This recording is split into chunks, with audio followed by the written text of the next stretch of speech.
સુરત જહાંગીરપુરા રાજગ્રીન હાઇટ્સમાં શ્રીજીની માટીની મંગલ મૂર્તિ ઘર આંગણે વિસર્જિત કરવામાં આવી હતી। સોસાયટીના લોકોએ ભીની આંખે બાપ્પાને વિદાય આપી હતી। સુરત શહેરમાં આજે વહેલી સવારથી જ વિઘ્નહર્તા ભગવાન ગજાનંદ ગણેશજીની આસ્થાભેર વિસર્જન કરવામાં આવી રહ્યું છે।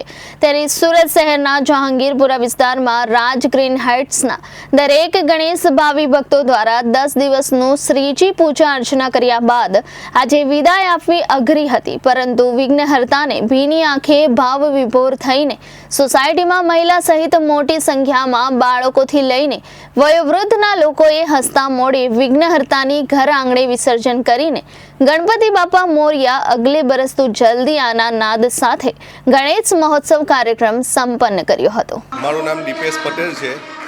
હું રાજગ્રીન હાઇટ્સ જહાંગીરપુરામાં રહું છું।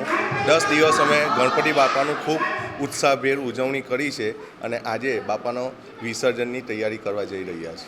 10 દિવસ બાપાની પૂજા અર્ચના કરીને આજે વિદાય આપવાની છે। આજે 10 દિવસ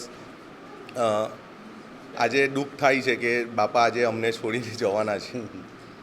કઈ રીતે સમગ્ર કાર્યક્રમ 10 દિવસ દરમિયાન 10 દિવસ દરમિયાન કોઈક દિવસ 56 ભોગ, કોઈ દિવસ સમૂહ આરતી અને કોઈક દિવસ રમતગમતનો ઉત્સાહ રમત રમાડીને ઉજવણી કરવામાં આવી છે। Reporter Arvind Rathod, Janadesh news, Surat.